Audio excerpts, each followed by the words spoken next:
अर्थसंकल्पादिवशी झालेल्या गदारोळाला 3 दिवस झाले।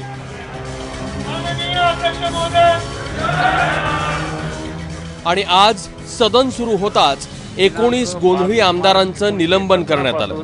31 डिसेंबर 1917 पर्यंत निलंबित करण्यात यावे। अर्थात गिरीश बापट यांनी मांडलेल्या प्रस्तावाला शिवसेनेनं सभागृहात विरोध केला नाही। प्रतिकूल असेल त्याने नाही म्हणावे, होयचे बहुमत होयचे मत प्रस्ताव संमत झाला। त्यामुळे जितेंद्र आव्हाड, भास्कर जाधव, विजय वडेट्टीवार, अब्दुल सत्तार, मधुसूदन केंद्रे, डीपी सावंत, अवधूत तटकरे, वैभव पिचड, अमित झनक, संग्राम जगताप, राहुल जगताप, संग्राम थोपटे, दत्तात्रय भरणे, दीपक चव्हाण, नरहरी झिरवाळ, जयकुमार गोरे, कुणाल पाटील, हर्षवर्धन सपकाळ आणि अमर काळे यांना डिसेंबर 2017 पर्यंत निलंबित करण्यात आले। अधिवेशनाच्या वेळेला अर्थसंकल्प मांडताना अर्थमंत्र्यांना बोलू न देणं, त्यांच्या चेहऱ्यापुढे बॅनर आणणं, कागदांची फाडाफाडी करणं आणि राज्याच्या इतिहासात कधी झालं नाही अर्थसंकल्प जाळणं, हे लोकशाही परंपरेला असभ्य वर्तन आहे। ह्या सगळ्याचा विचार करून आजपासून 31 डिसेंबर 2017 पर्यंत 19 सदस्यांचं निलंबन करण्यात आलेलं आहे। की वेलमध्ये येऊन घोषणा दिल्या आणि बॅनर पकडले। आणि दुसरं कारण आहे, या विधिमंडळाच्या बाहेर अर्थसंकल्प जाळला, या 2 कारणांनी निलंबित आहे। खरं म्हणजे सभागृहाच्या विधिमंडळाच्या बाहेर केलेली घटना अध्यक्ष आणि सभापतींच्या कक्षेत येतच नाही, त्यांना अधिकारच नाही त्याबद्दल कारवाई करायची।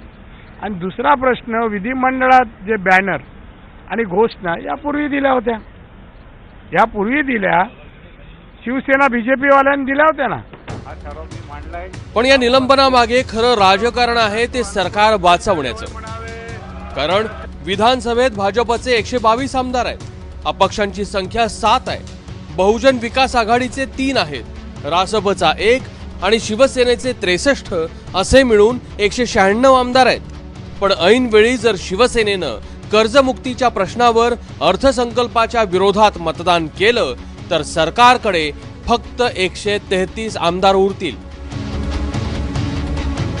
त्यात विरोधकांनी लहान पक्षांची मोठ बांधली तर सरकार अल्पमतात येऊ शकतं। त्यामुळे सरकार पडण्याच्या भीतीतून भाजपनं मोजून 19 जणांना घरी पाठवल्याचा आरोप विरोधकांनी केलाय।